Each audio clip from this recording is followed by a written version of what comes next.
The official manuals of World War II painted a clean, disciplined picture of survival. Structured rations, standard drills, and strict obedience. But the reality on the ground was far messier.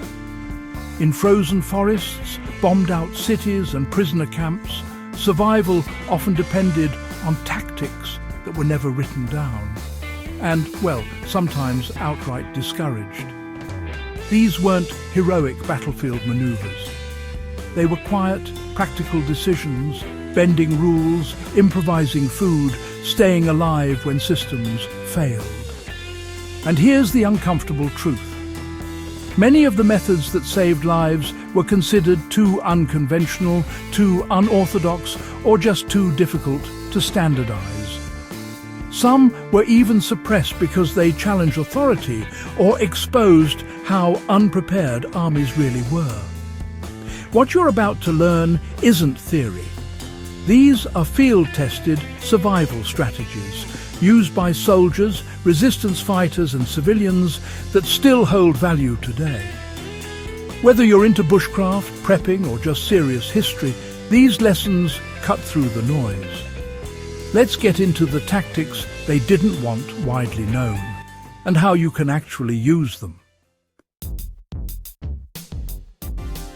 Why did soldiers quietly ignore official survival manuals when conditions collapsed? Standard military survival manuals assumed supply lines would function and reinforcements would arrive. But in places like the Eastern Front, those assumptions collapsed fast. Soldiers learned that strict adherence to issued guidelines could get you killed. Many began adapting based on environment rather than doctrine. For example, official guidance often emphasized conserving energy by staying put. In reality, small, controlled movement, like relocating to slightly lower ground to avoid wind exposure, could mean the difference between freezing and surviving. Today, that lesson translates directly. Don't blindly follow a plan if conditions change. If you're caught outdoors in cold weather, even shifting your position by a few meters to block wind or access natural insulation like leaves can drastically improve survival odds. How did scavenging and unauthorized food sourcing keep people alive? Rations were never enough, especially during prolonged engagements. Soldiers and civilians alike turned to what was available, often breaking rules to do it. Foraging, trapping, and even repurposing discarded food became essential. In occupied territories, resistance groups survived by identifying overlooked food sources, tree bark flour, wild roots, and even seed caches left in abandoned farms. One practical method involved drying and grinding inner tree bark to stretch flour supplies. While not ideal nutritionally, it prevented starvation. You can apply this mindset today by learning to identify at least 3 edible plants in your local area. In a real survival situation, knowledge of even basic edible greens can supplement limited supplies. The principle is simple. Expand your definition of food beyond what's packaged. The hidden importance of micro-shelters over large camps is often overlooked. Military training often emphasized building structured camps.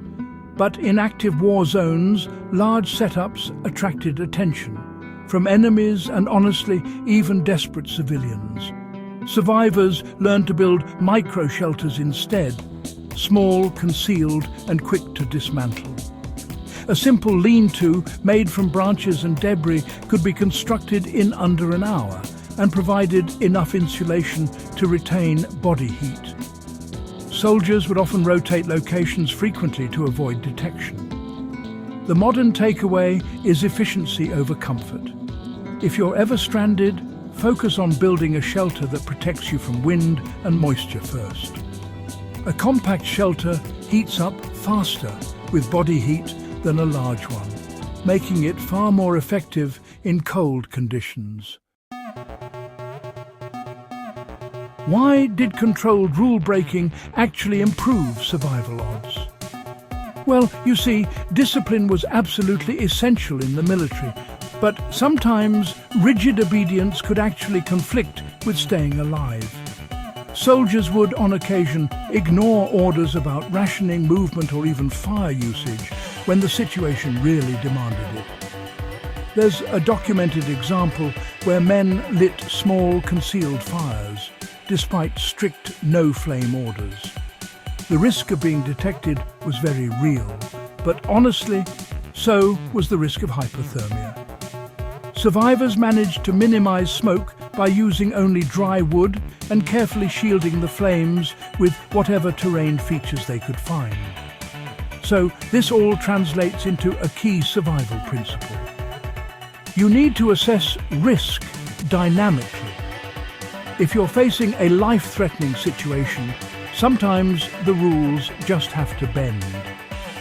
The critical thing is to minimize any secondary risks while you deal with the immediate threat. You know, psychological resilience tactics were quietly passed between soldiers, often without a word.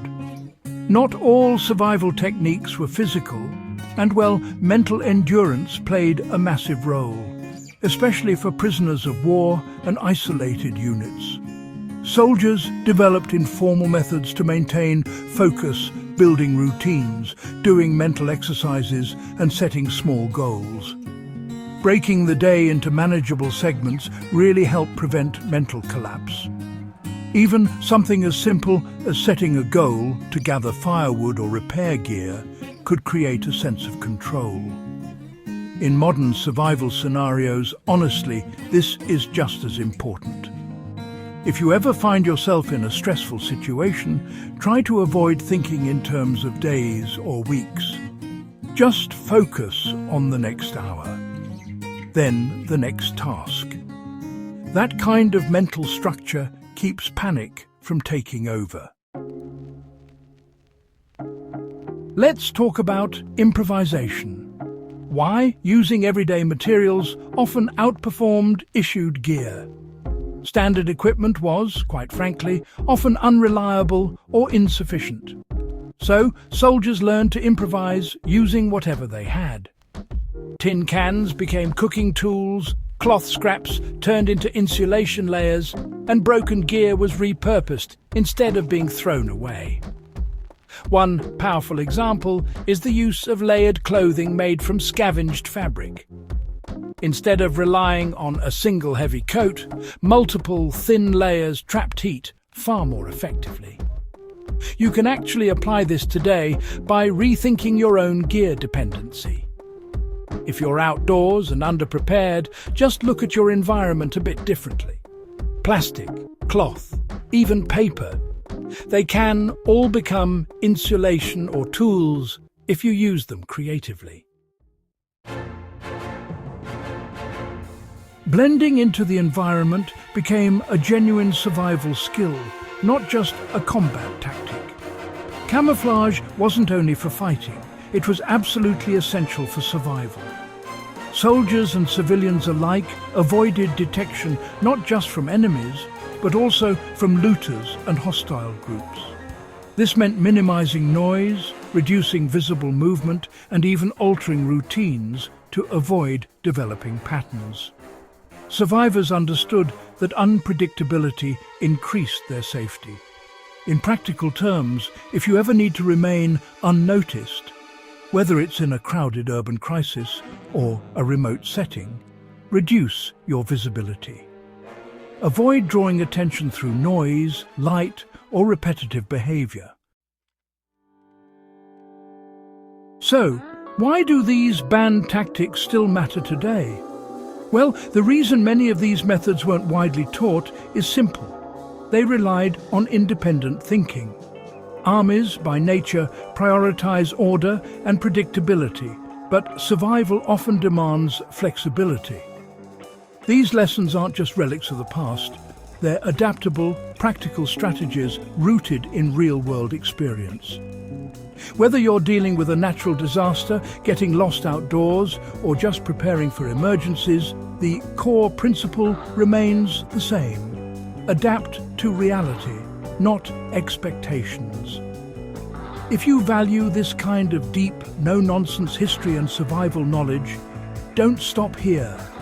Subscribe to the channel, share this with someone who takes preparedness seriously, and stay tuned for more untold tactics that history almost erased.